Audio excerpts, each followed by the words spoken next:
지난 시간에는 기감에 대한 특별 강의를 했습니다. 기감은 있는 상태를 그대로 관찰하는 능력을 말합니다. 이렇게 있는 상태를 직접 느끼는 기감을 직감이라고 합니다. 직감은 있는 그대로를 직접 느낀다는 뜻입니다. 그러나 보통은 있는 그대로를 직접 느끼는 것이 아니라 일단 자기식으로 해석을 합니다. 밥을 많이 먹는 사람은 상대가 밥을 적게 먹으면 조금 먹는다고 생각하지 않고 왜 적게 먹을까 하며 생각하는 것입니다. 이렇게 많이 먹는 사람이 조금 먹는 사람을 보고도 이 사람이 원래부터 그 조금 먹는다는 것을 알지 못하는 이유는 자기 자신의 자의식으로 생각하기 때문입니다. 그러니까 본인은 항상 많이 먹으니까 적게 먹는 사람을 보면은 저 사람은 원래가 적게 먹는 사람인데 그게 아니고 저 사람은 왜 지금 조금 먹을까 라고 생각한다 이런 얘기예요. 임진왜란 당시에 조선은 일본군이 쳐들어온다고 수없이 많은 기감 능력자들이 궁궐에 상소를 하였습니다. 10년 전부터 상소를 했어요. 일본이 쳐들어오니까 나라의 군대를 10만 대군을 양성해야 된다느니 뭐 어떻게 해야 된다느니 많이 상소를 했어요. 그런데 우리나라는 뭐 지금도 마찬가지지만 그때나 지금이나 이 당파 싸움을 하기에 바빠서 그들의 말을 거들떠 보지도 않았습니다. 드디어 일본은 고니시 육기나가라고 하는 장소를 선두하여 약 20만 명의 군대가 쳐들어왔습니다. 임진왜란 때 맨 처음에 20만 명이 쳐들어왔어요. 그리고 불과 두 달 만에 한반도 대부분이 일본군에게 점령당하면서 조선의 운명은 위태로워졌습니다. 참 우리나라는 정말 웃기는 나라입니다. 예. 이 정치하는 사람, 이런 사람들이 이런 걸 막아야 돼요. 그 사람들이 일이 그런 거예요. 그러면 또 정치하는 인간들은 다 도망가고 결국은 이 나라는 누가 구하느냐? 백성들이 구해요. 이 나라는 참 정말 묘한 나라입니다. 예. 여러분들은 그런 묘한 나라에 태어나신 걸 축하드립니다. 예. 1592년 4월 13일 부산에 상륙한 일본군은 엄청난 기세로 쳐들어와서 불과 보름 만에 15일 만에 한양을 점령했고 또 선조와 신하들은 궁궐을 버리고 도망쳐 평양을 거쳐 의주까지 피난을 갔습니다. 하여튼 도망가는 데는 정치가 따를 수가 없어요. 예. 왜냐면 이 일본이란 나라는 우리하고 틀립니다. 왜냐면 왕은 그 성을 버리면 안 되는 거예요. 성을 지켜야 되는 거예요. 그래야지 성부터 지켜야지 나라도 지킬 거 아니에요. 그래서 일본은 한양을 쳐들어오면 끝났는 줄 알았어요. 끝났는 줄 알고 이제 이겼다 했더니 얼락 왕이 토셨네. 잽싸게 도망가가지고 저 의주 이제 조금 있으면 이제 탈북자들처럼 중국으로 넘어갈 판이에요. 거기까지 도망을 갔어요. 예. 그래서 일본군은 5월 말에는 개성을 점령했고 또 전쟁이 시작된 지 2달 만인 6월 13일에는 평양섬까지 함락시켰습니다. 평양까지 함락시켰습니다. 이렇게 무방비 상태에서 조선은 함락 위기에 물린 것입니다. 예.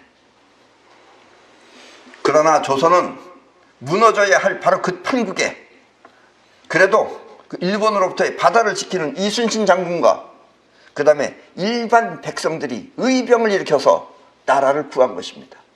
이걸 우리는 자랑스럽게 생각해야 될지 정말 창피하게 생각해야 될지 나도 그건 잘 구별을 못하겠어요. 여러분들은 어떻게 생각해요? 이렇게 나라를 백성들이 구하는 거를 자랑스럽게 생각해야 될까요? 아니면은 창피하게 생각해야 될까요? 뭐 어쨌든 나라를 우리 의병들이 구했습니다. 그런데 군사교육도 받지 않은 의병들이 어떻게 나라를 구한 것일까요? 저쪽은 그래도 군대예요.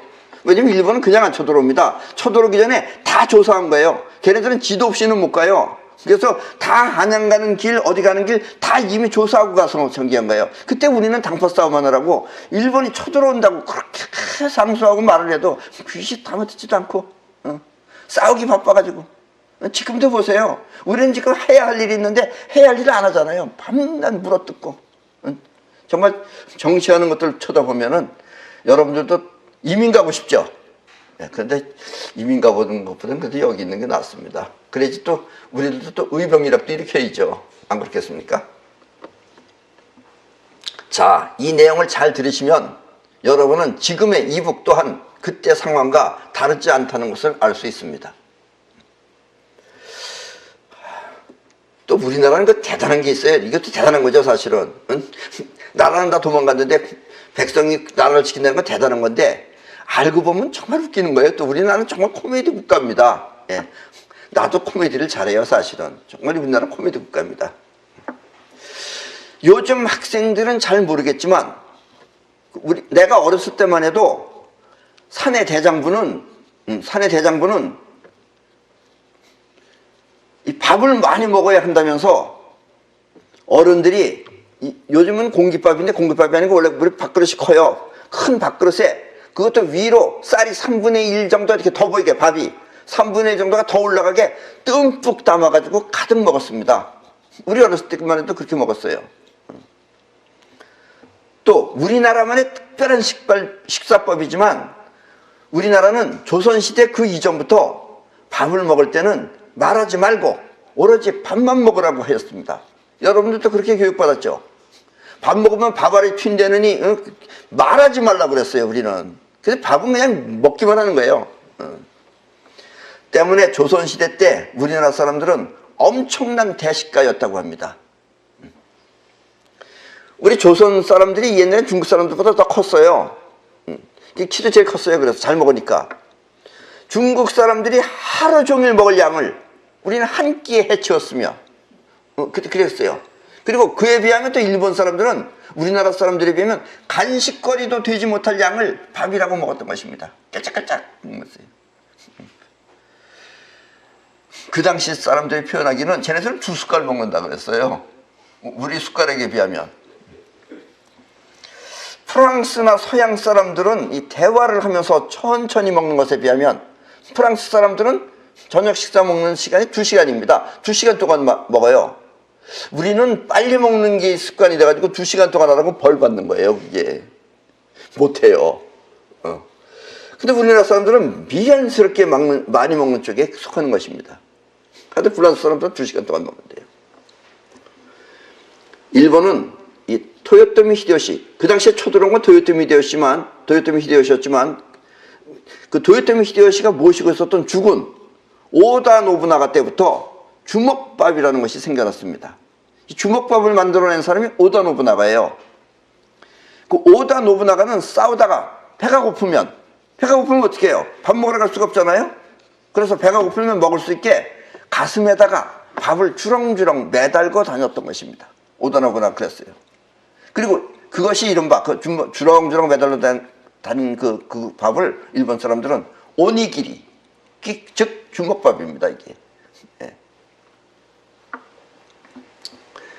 당시에 조선인은 밥을 엄청 많이 먹었습니다.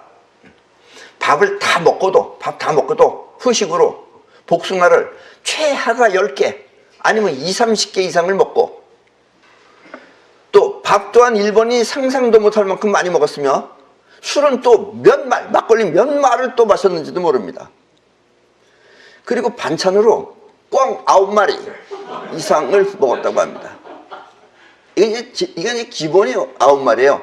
잘 먹는 사람은 10마리, 20마리 먹었어요. 그래서 일본인들은 당시에 조선인보다 키가 20cm 이상 작았다고 합니다. 네.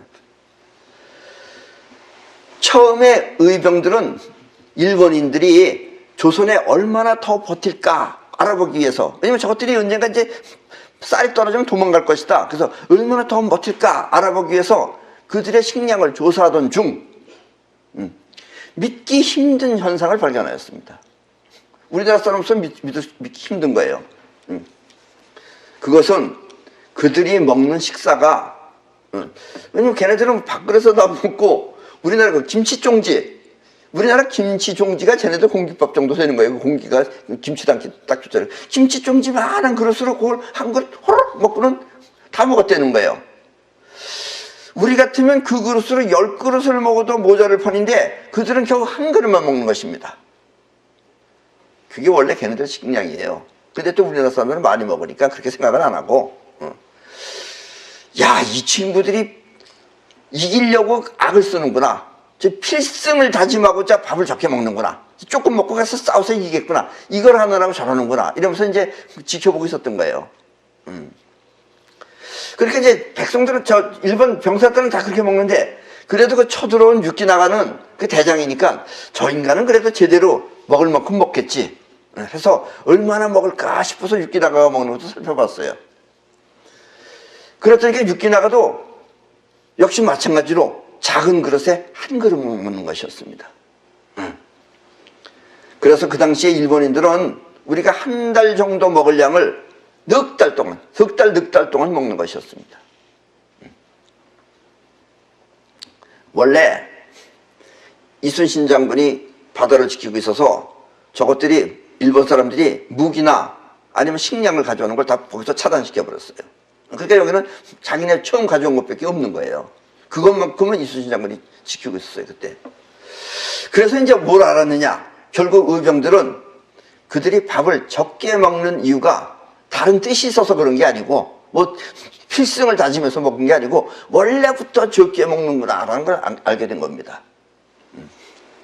처음부터 적게 먹었던 것은 무슨 이유가 있어서가 아니라 원래부터 저렇게 적게 먹는구나 하는 걸 아는 거예요.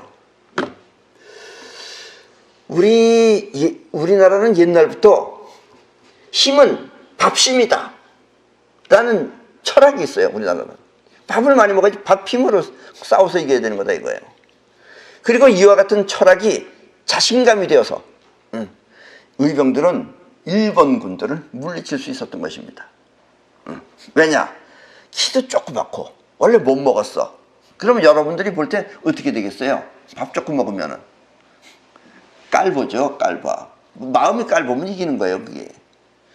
더불었어. 우리 조선 여자들도 처음에는 그들이 무서운 줄 알았더니 밥을 여자들보다도 조금 먹으니까 만만하게 봐가지고 그 다음부터 돌을 던져가지고 다 쫓아낸 거예요. 이게. 무방비 상태에서는 어쩔 수 없이 밀렸다가 그들이 힘없는 사람이라는 것을 아는 순간 요것 봐라 하면서 무찔렀던 것입니다. 그게 이제 무섭지가 않은 거예요. 그 여인네들이 그 돌 던졌던 것으로서 유명한 것은 그 행주산성입니다. 여러분들이 김포공항이나 아니면은 그 인천공항 갈 때 저기 가다 보면 오른쪽에 행주산성이 보입니다. 저 지금 사진에 나와 있는 게 저기 행주산성입니다. 언제 한번 찾아가 보셔도 좋습니다. 여기서 돌을 던져가지고 걔네들이 밑에 배 몰고서 온 걸 갖다 다 무찔렀어요. 자, 지금의 이북도 그때 일본과 크게 다르지 않습니다. 지금 이북 사람들은 보면은 군인이라고 해봤자 여러분들이 보면은 중학생으로 보일 거예요. 총이 더 길어요. 그러면 깔보죠. 맨 처음에는 이거 전쟁 났구나 무서운 애인데 알고 보니까 별것 아닌구나 이렇게 되면 우리 그것도 때리고 싶지도 않고 쟤네들도 이제 스스로 지네가 고개 숙이고 들어오게 됩니다. 아니 이북 사람들은 오히려 그 옛날 일본 사람보다 더 못합니다. 그리고 이북은 뭐 핵무기를 가지고 있다고 하지만 그것은 함부로 사용하지 못합니다. 왜냐하면 그것은 곧 자멸을 뜻하는 자살폭탄이기 때문에 그렇습니다. 저거 한번 쏴보세요. 저거 한번 쏴보면은 온갖 지구상에 있는 모든 무기가 다 이북으로 쳐들어갈 겁니다. 그래서 저건 못 쏘는 거죠. 저건 그냥 괜히 거들먹거릴 때 쓰는 거예요. 세상에 또 안 있고 것 중에 안 있고 온 게 거지들이 큰 소리 치는 거 얼마나 꼴보기 싫은데요. 여러분들 안 그렇습니까? 예. 지가 아무리 지금 큰 소리 쳐봐야 원래 지금 백성들이 다 못 먹어가지고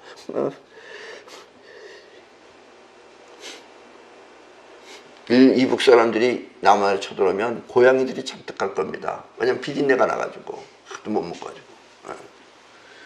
이북 병사하고 한국 병사가 싸운다면 처음엔 그래도 전쟁이니까 한국 병사들이 겁을 먹을 수도 있지만 얼마 후에 그들은 이북 군대가 못 먹고 힘없는 사람이 아니라 저기 허수아비다라는 것을 알게 될 것입니다.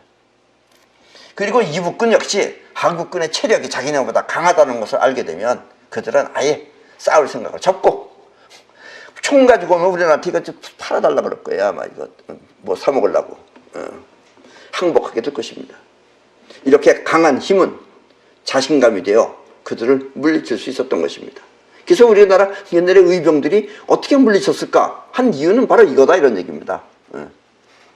이 자신감이라는 것은 곧 자의식의 영향을 받지 않는 영혼의 힘을 말합니다. 지금 여러분들이 겁먹는다는 건 누가 겁먹는 거라고요? 여러분들의 자의식이 겁먹는 거예요. 그 자의식이 별거 아니다라고 생각하면 이제 영혼의 힘이 튀어나오는 겁니다. 그러면 이기는 거예요. 처음부터 이런 기강 능력을 통해서 그와 같은 모든 것을 나라 정부가 알아차렸다면 임진왜란은 일어나지도 않았으며 또 쉽게 그들을 물리칠 수 있었을 것입니다. 그래서 우리는 처음부터 이렇게 기감을 통해서 얘들은 원래가 조금 먹는 애들이다 이걸 알았으면 처음부터 금방 대처했을 텐데 처음에는 무슨 쳐들어왔다 그러니까 뭐 대단한 줄 알고 어마어마한 줄 알고 보다가 보니까 나라에서 저 전부 다 도망갔지, 왕 도망가지, 뭐 신하들도 다 도망갔지. 그러니까 백성들은 도망갈 데가 없으니까 뭐 요거 봐라 보다 보니까 별거 아니구나 해서 우리나라 무사하게 임진왜란도 무사하게 넘겼다 이런 얘기입니다. 이게 지금 슬픈 얘기예요. 듣고 보면 무서운 얘기지만 아주 슬픈 얘기입니다. 자, 그래서 수절병법입니다. 일리노지, 친이이지, 공기무비, 출기불의, 차병가지승, 불가선전야. 상대가 쉬려고 하면 수고롭게 만들고 또 서로 친한 사이는 이간질을 시켜라. 준비가 안 된 것을 공격하고 이때는 불시에 출격하라. 이것이 전쟁에서 승리하는 비결이니 미리 먼저 전해줄 수는 없다. 무슨 뜻인지 대충 아시겠죠? 무슨 뜻인 미리 먼저 전해줄 수 없다. 요것만 좀 어렵고 나머지는 다 이해하겠죠? 또 우리나라 말이 쉬운 말이 아니에요. 그래서 우리나라 말은 서로 대화가 잘 안 통하잖아요. 우리나라 인간들끼리는 싸우는 게 일이에요. 대화가 잘 안 통합니다. 다시 한번 쉽게 해석을 하면은 상대가 쉬려고 하면 무언가 일을 꾸며서 피곤하게 만들고 또 상대가 단합되어 있으면 그 사이를 이간시켜 분열시킨다. 상대가 무방비 상태일 때 공격하고 또 뜻하지 않았을 때 출격한다. 급습한다 이거예요. 이와 같은 기만술은 병법가의 승리하는 비결이며 따라서 사전에 계획이 누설되지 않도록 조심해야 한다라는 뜻입니다. 조금 아까 말했던 미리 먼저 전해줄 수는 없다라는 뜻이 뭐냐면 사전에 계획이 누설되지 않도록 조심해라 라는 뜻입니다. 우리 사람은 뭐 짐승도 마찬가지지만 쉬면은 마음이 안정이 되고 또 그렇게 안정이 되면 힘이 강해집니다. 때문에 길이라도 망가뜨려서 그들을 쉬지 못하게 하고 피곤하게 만들어야 합니다. 그리고 상대가 서로 똘똘 뭉쳐서 단합되어 있으면 어떻게든지 이간질을 시켜서 서로 흩어지게 만들어야 합니다. 때문에 훌륭한 군대는 우주심을 중심으로 하나로 뭉쳐있지 서로 배신하는 행위는 하지 않습니다. 그러니까 상대편 군대도 대단한 군대가 있고 안 대단한 군대가 있어요. 대단한 군대들은 우주심으로 뭉쳐있기 때문에 배신 행위를 안 합니다. 근데 자의식들은 배신하죠. 뭐 달리 배신할 것도 없어요. 키 작은 사람하고 키 큰 사람하고 있다. 그럼 키 큰 사람한테 가가지고 야 제가 말이야 널 보고 말이야 그렇게 장작개비처럼 키만 크고 좀 싱거운 놈이라 그러더라. 이러고 키 작은 놈한테 가서는 저건 널 보고 인간같이 취급도 안 한다. 이렇게 하면 지들끼리 싸우게 돼 있어요. 이게 아무것도 아닌 거 가지고. 보세요. 우리도 친구들끼리 앉아서 고스톱 하면 맨 처음에 즐겁게 쳐야지. 나중에 가면은 서로 뭐 칼 들고 칼만 안 들었지 죽일 듯이 하고 그래요. 뭐 친분이 무슨 상관 있어요. 또 부인이 좀 요거 먹으라는 걸 저거 먹으라 그랬다 그래서 신경질 나다고 쌌다고 또 그때 마누라 등대가리를 난 그날 부서지는 줄 알았어요. 그리고 살아요. 또 어떤 사람은 먹었어 이렇게 옆에서 괜히 친한 척하면서 그걸 왜 먹냐고 하면서 딴 걸 먹어가지고 싸가지고 아주 그냥 전 재산이 다 날라갔어요. 아주. 그러고 싸우고 있어요. 그 사람이 친한 사람들이에요. 우리나라는 이 반도 국가라서 그런지 옛날부터 그 정치하는 사람들이 서로 뭉쳐서 미래를 개척하자 이런 걸 하면 얼마나 좋아요. 그런 걸 하지 않고 지금까지 파벌 싸움을 하며 국력을 소비하는 그런 나쁜 습성이 있습니다. 이 반도 국가가 뭐냐면 원래 그 나라도 마찬가지예요. 지역적으로 울타리가 분명하면 서로 싸우지 않을 텐데, 왜냐면 여기가 우리 세계다라는 게 분명하면 싸우지 않습니다. 그럼 우리는 반도 국가이기 때문에 우리가 튀어져 있는 거예요. 그래서 도망갈 수가 있는 거예요. 이렇게 되면은 이게 울타리가 중요하잖아요. 핵축 울타리에 울타리가 분명하지 않게 되면 그러면 이게 도망갈 수 있는 자리이기 때문에 서로 싸우게 된다 이런 얘기예요. 그래서 반도 국가이기 때문에 서로 물어뜯고 싸우는지도 모릅니다. 꼭 그렇다는 건 아니에요. 근데 대체로 이래요. 이태리 놈들도 마찬가지입니다. 우리하고 비슷하게 이태리예요. 그것도 반도 국가예요. 현실을 마음으로 삼으면 이런 것도 바뀔 수가 있지만 현실을 마음으로 삼으면, 근데 마음이 현실이 되면 저렇게 지겹도록 싸우는 것입니다. 내가 옳으니 네가 옳으니 무슨 패를 어쩌고 한다니, 무슨 패를 청산한다느니, 무슨 뭐 빨간 패를 청산하는지 뭐 이런 거 한다고 그러니 또 뭐 어쩌니 뭐 나는 왼쪽에 섰느니 너는 오른쪽에 섰느니 그러면서 내내 싸워요. 옛날엔 또 동쪽에 섰느니 서쪽에 섰느니 이러더니 요즘 또 이제 남쪽에 섰느니 북쪽에 섰느니 이러면서 하여튼 뭐 나침판을 같은 거 놓고서 싸우는지 내내 싸워요. 이제 우리나라도 정말 위대하고 큰 인물이 나와서 우주심으로 통일을 시켜야 할 그때가 가까워졌는지도 모릅니다. 그러니까 여러분들 중에서 또 이 내 얘기를 듣는 분들 중에서 이런 걸 통일시킬 수 있는 길은 우주심밖에 없다는 걸 알고 이제 우리나라도 우주심으로 통일시켜야 할 그럴 지금 시점에 와 있는지도 모르겠습니다. 부미 전 이묘산 승자.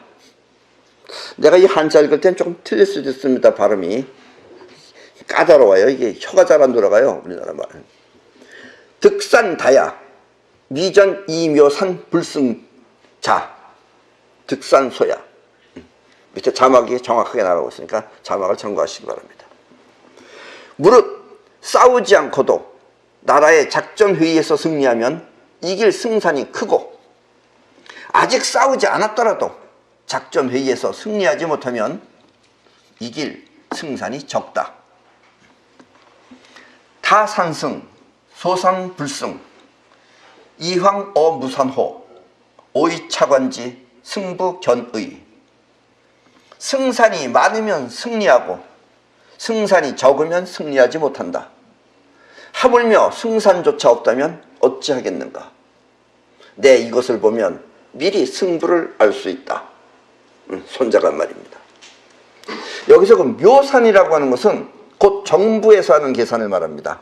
그러니까 정부 중앙에서 현지에 나와 있는 군대가 하는 것이 아니고 나라 중앙에서 하는 그 작전회의를 말하는 것입니다. 다만 중앙에서 사전에 5가지 조건과 그 7가지 기준에 의해서 계산을 한 결과 승산이 많아야 이길 수 있다는 것입니다. 승산이 많으면 승리할 것이고 승산이 적으면 패배할 것이다 라는 뜻입니다. 그렇다면 이렇게 5가지 조건과 7가지 기준으로 계산을 해보았을 때 도무지 승산이 없다면 어떻게 해야 할까요? 승산이 없으면 어떻게 해야 돼요? 예, 얌전히 있어야죠. 싸울 생각하지 말고 오히려 이제 방비해야죠. 손자는 이와 같은 계산으로 승리를 미리 예측할 수 있다고 한 것입니다. 아셨죠? 여기다가 한 가지 더 덧붙인다면, 추가한다면, 기필코 이기겠다는 강한 의지가 영혼에 각인되어 있어야 합니다. 그러면 설사 부족한 것이 있더라도 이길 수 있어요. 우리 영혼이 움직이는 거기 때문에. 근데 기필코 이기겠다는 게 아니고 싸워서 이기겠다고 하면 승산이 적습니다. 이게. 마음이 벌써 승산이 적은 거예요. 그러나 기필코 이기겠다고 하면 어떤 어려운 점도 극복해낼 수가 있습니다. 이게 사실은 대단히 위대한 겁니다. 그리고 이게 바로 사이파워입니다. 그러면 이때 발휘되는 기세가 천하를 평정하는 것입니다. 아셨죠? 이게 더 중요합니다. 사실은 5가지 조건과 7가지 기준보다 더 중요한 건 마음 안에 꼭 이기겠다는 의지가 반드시 있어야 됩니다. 사실 이 내 강의는 머리로 이해하기에는 매우 어려울 수가 있습니다. 왜 내 강의가 어려운 것이냐? 그것은 이 형체, 눈에 보이는 형체와 또 기운, 에너지, 기운이 번복되어 있기 때문입니다. 그러니까 어떨 때는 형체를 무시하고 기운이 나가고 어떨 때는 그래도 형체가 이래야 된다라고 한다 이거예요. 손자병법은 형체를 기준으로 한 얘기예요. 눈에 보이는 세계니까. 근데 꼭 그것만 그렇진 않다 이겁니다. 여러분들이 정말 인생이 정말 알고도 모른다 수 있는 것은 기운이 있기 때문에 그래요. 기운이 작용하면 형체를 무시해도 돼요. 기세가 하기 때문에. 그래서 내 얘기는 어떻게 들으면 형체로 이해하려고 그러면 또 기운이 뻑뻑 튀어나와가지고 또 기운을 따라서 하려고 그러면 이건 크기가 정해져 있지 않으니까 이해가 안 되고 그래서 내 강의는 듣기에 매우 어려울 수가 있습니다. 그런데 이 남자와 여자가 틀려요. 남자들은 형체는 쉽게 이해하지만 기운을 제대로 사용하지 못하는 반면에 잘 그걸 못합니다. 형체는 이해해요. A, B, C, D, E, F, G구나. 이걸 이해해요. 근데 또 반면에 여자들은 형체는 A 다음에 뭐 C인가 D인가 이렇게 그건 귀찮아해요. 이해하지 못하고. 그러나 또 여자들은 기운은 쉽게 작용을 합니다. 그래서 어쩌면 실질적인 효과는 여자들이 보다 빨리 나타날 수 있습니다. 그래서 이 내 강의를 듣는 그 시청자들 분들 가운데는 물론 내 강의는 아무나 듣기는 그렇습니다. 아마 이 지구상에 0.01% 정도만 들을 것입니다. 그리고 그 중에서도 또 0.001%에 속하는 여자분들 중에 내 강의는 의외로 여자분들이 많다고 합니다. 왜냐면 도저히 여자들은 이치상으로는 이해하기가 힘든 거지만 그래도 그렇다고 내 강의 시청자들 무시하면 안 돼요. 왜냐면 그 중에는 여자분들도 많이 있습니다. 그리고 진심으로 그분들한테 행운이 있길 바랍니다. 왜냐면 그분들은 내 강의를 잘 따를 것이기 때문에 항상 행운이 있을 것입니다. 그리고 꼭 잘 될 것입니다. 이 현실이라고 하는 형체의 세계와 또 기운이라고 하는 우리 여기서 기운은 마음이에요. 마음. 기운이라고 하는 마음의 세계가 어떻게 작용하는지 그 원리를 알면 우리는 벌어지는 일상생활을 바로 알 수 있습니다. 이런 것이 다 그 두 개가 만드는 거기 때문에 예를 들면 함께 차를 타고 가다가 사고가 났어. 사고가 나서 그 사고가 나면 다친 사람도 있고 또 멀쩡한 사람도 있어요. 심하게 말하면 죽는 사람도 있고 살아서 아무것도 안 다친 사람이 있어요. 이렇게 다친 사람은 평소에 감사할 줄 모르고 자기 자신의 이득만을 위해서 남을 해쳐가면서 자기 이득에서 남을 해치는 그런 경험이 있는 사람은 꼭 다칩니다. 다치거나 아니면은 아주 못된 인간은 죽어요. 그때 되면 꼭. 필요 없기 때문에 우주도 널려버리는 거예요. 그게 우연이 아니다 이런 얘기예요. 그러나 평소에 감사한 마음으로 모든 것을 고마워하고 왜냐면 감사한 마음이라는 것은 우주심입니다. 이 우주심 내 우주심 다 같은 거예요. 그러니까 그 사람은 감사할 수밖에 없는 거예요. 이 세상이 다 내 거기 때문에. 감사한 마음으로다가 이 세상의 모든 것을 고마워하고 또 남의 어려움도 자기 일처럼 도운 적이 있는 사람이면 그 사람은 틀림없이 사고가 났더라도 멀쩡할 것입니다. 보통은 이와 같은 경우를 운이 좋다라고 운이라고 하지만 운은 이렇게 보이지 않는 기운의 작용이 현실이라는 형체의 세계에 나타난 결과일 뿐입니다. 그러니까 이 점쟁이나 이런 사람들은 운이라는 말을 많이 써요. 그 운이 나타나는 원리를 몰라요, 그 사람들은. 그 원리는 뭐냐면 운이 좋은 이유는 내가 많이 베풀면은 그게 우주심이에요, 그게 전부 다. 우주심으로 베풀면은 어딘가 그 우주심에 대한 기운이 우주가 나를 보호해 주는 걸 갖게 된다 이런 얘기예요. 그래서 내가 남 도와주고 또 항상 고마워하고 감사하게 생각하고 이런 마음을 갖고선 살아가면은 그 사람한테는 운이 따릅니다. 좋은 운이. 그런데 자기 이익을 위해서 무리하게 저놈을 갖다 죽여가면서까지 골탕 먹여서까지 별거 아닌 것처럼 컵 한 물을 던졌다고 그래서 지금 얼마나 지금 집안이 지금 박살나고 있어요. 그런 거 같은 겁니다. 이렇게 남을 그렇게 자기 이득을 위해서 남을 해친, 고마워하지 않고 해치면은 그게 이제 요즘은 또 인터넷 시대이기 때문에 얼마나 여기저기 틀면은 다 나와요.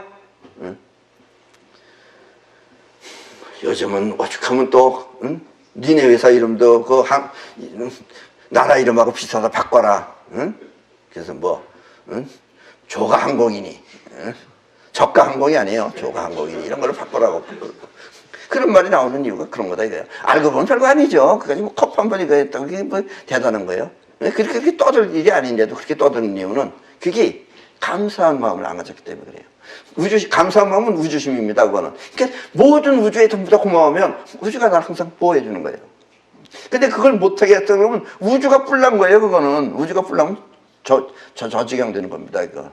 잘 기억해 두시기 바랍니다. 바로 이럴 때 여자분들은 내 말을 믿고 그대로 행하지만 맞는 말이다. 우주심을 해서 이렇게 잘해야 되겠다. 감사한 마음을 통해서 이렇게 해야 되겠다. 그래서 당장 그렇게 여자는 실행하려고 하는데 남자분들은 그게 우연이지 뭐 그게 꼭 그렇다고 그렇게 할 수 있겠어요? 이렇게 해서 부정을 합니다. 이렇게 믿고 따르면 현실 세계에 그대로 복이 되어 나타나지만 까다롭게 부정하면서 따르지 않으면 그만큼 현실은 불행이 되어 나타날 뿐입니다. 이것이 불행과 행운이 나타나는 원리다 이런 이야기입니다.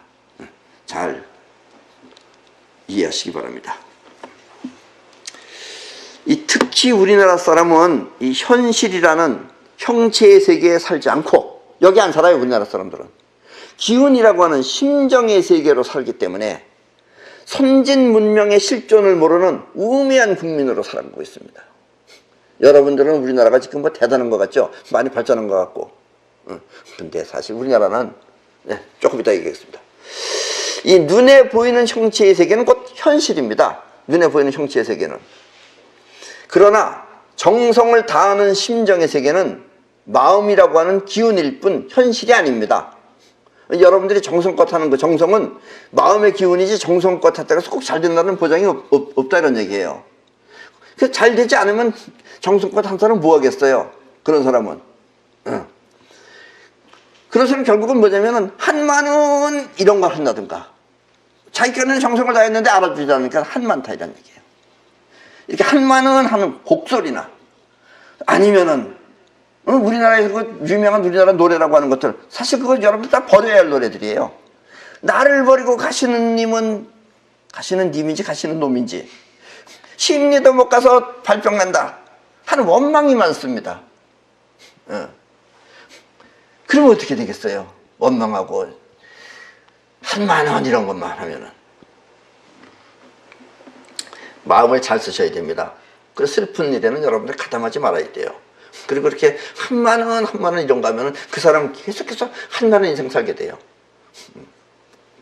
여러분들도 잘 아시다시피 지금의 여러분들은 잘 아실 겁니다. 나중에 10년, 20년 후에는 뭐 옛날 얘기처럼 들릴런지 모르겠지만 여러분들은 2014년 4월 16일에 그 세월호가 침몰한 것을 잘 알고 있을 것입니다. 알고 있죠? 모르시는 분 있나요? 다 아시죠? 4월 16일입니다. 4월 16일이 언제예요? 오늘이 18일이에요. 그러니까 며칠 전이에요. 그때 우리나라의 새싹인 학생들이 침몰당했습니다.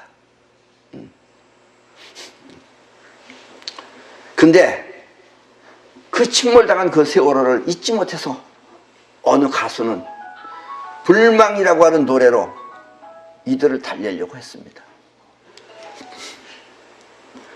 그리고 바로 엊그제 4월 16일 같은 4월 16일에 그 가수는 고속도로에서 사고로 이 세상을 떠났습니다.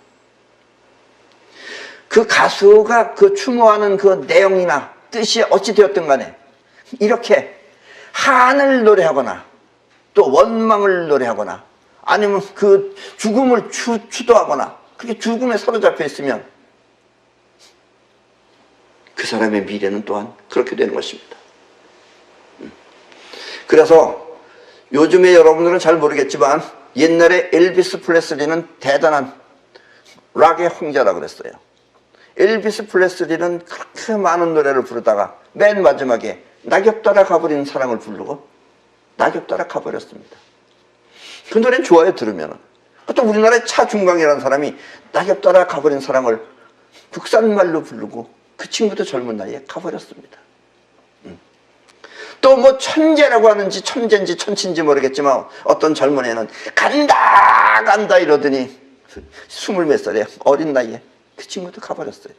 그래서 여러분들이 간다, 낙엽 따라 가버린 사람, 안개 속으로 가버린 사람, 간다 간다 하면은 여기서 제일 멀리 가는 곳이 어딘지 알죠? 그게 바로 여러분들 죽음으로 가는 겁니다. 그러니까 그런 거는 아무리 뜻이 그렇다고 하더라도 거기 끼어서는 안 됩니다.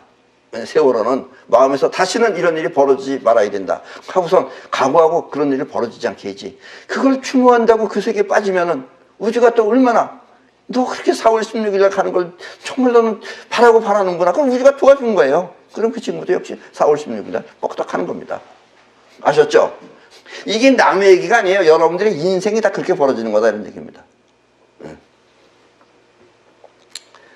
또 이 말은 좋은 말이지만 없어져야 할 단어가 있다면 그것은 정성이라고 하는 주관적 단어입니다. 우리나라는 정성이 있어요. 정성껏 본인은 정성껏 했는데 현실하고 맞질 않아. 그럼 쓸모없는 거죠. 그게 그렇게 되면 한이 되는 거예요. 그래서 이 정성이라는 단어는 없어져야 됩니다. 이건 주관적인 거예요. 차라리 객관적으로 눈에 보이는 성실이라는 단어가 더 현실적입니다. 그래서 성실껏 해가지고선 잘 됐다, 그러면 그건 표창받아야 돼요.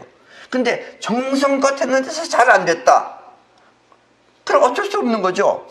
그 어쩔 수 없는 것을 상을 못 받았어. 그럼 본인은 이제 뭐 하느냐, 술 먹으면서 한마는 하고 불러야 되는 거예요. 그럼 그 사람은 계속해서 그런 한심한 인생이 된다 이런 얘기예요. 때문에 앞으로는 이렇게 현실 세계에 나타나도록 형체를 중심으로 하는 현실주의가 생활이 되어야 하겠습니다. 그래서 현실을 마음으로 삼아야지 마음을 현실로 삼으면 안 된다 이런 얘기입니다. 아셨죠? 여러분들의 마음이 주인이 되면 여러분들은 현실이 세월호 따라가든지 아니면은 김정호 따라가든지 엘비스 프레슬리랑 같이 가서 놀든지 이런 꼴이 된다 이런 얘기입니다. 아셨죠? 그래서 항상 우리는 즐겁게, 그 다음에 밝은 미래에 자기가 원하는 것을 그리면서 살도록 하셔야 됩니다. 아직 우리나라 그 선진 문명은 올바른 선진 문명이 아닙니다. 나도 옛날부터 나는 소리에 관심이 많았어요. 그래서 나는 좋은 소리를 만들어내려고 했습니다. 왜냐면 여러분들은 우리나라 노래가 무슨 지금 대단하다 그러는데 노래는 대단한지 몰라요. 난 못 들어요. 왜냐? 그래, 김건모 노래 좋습니다. 노래는 좋아요. 우리나라 노래는 들으면은 귀가 찢어져요. 막 노래에서 베타파가 막 나와. 서양 노래는 들으면은 아무리 시끄러운 노래고 뭐 한 노래도 다 알파파가 나옵니다. 들으면 들을수록 고요하고 좋아요. 그래서 난 옛날에 동남아시아는 깔봤어요. 왜냐면 우리보다 훨씬 못한 것이기 때문에. 깔봤는데 가서 보고 깜짝 놀랐어요. 왜냐? 동남아시아 사람들은 그걸 레코딩을 못해요. 그래서 레코딩하는 사람들은 다 서양 사람들이 하는 겁니다. 그래서 걔네들 노래도 아주 부드럽고 좋아요. 너무 음질이 좋아요. 근데 우리나라 사람들은 음질을 모르는 거예요. 그냥 소리만 나면 다 똑같은 소리인 줄 알아요. 나도 30년 전인가 35년 전에는 우리나라에서도 정말 나도 좋은 훌륭한 잡지를 만들려고 잡지회사를 만들었어요. 그리고 잡지회사를 갔더니 그 회사에 있는 기계가 아주 좋은 일본 기계였어요. 그런데 야, 이제 이 인쇄소하고 같이 손잡고 일을 하면은 정말 내가 원하는 좋은 잡지를 만들겠구나 해서 갔더니 개판으로 나온 거예요. 그래서 아니 왜 이게 이렇게 개판으로 나옵니까? 앞서 내가 직접 가봤어요. 가보니까 거기는 그 잉크가 있어요. 그 잉크가 물론 그 회사 잉크를 꼭 써야 됩니다.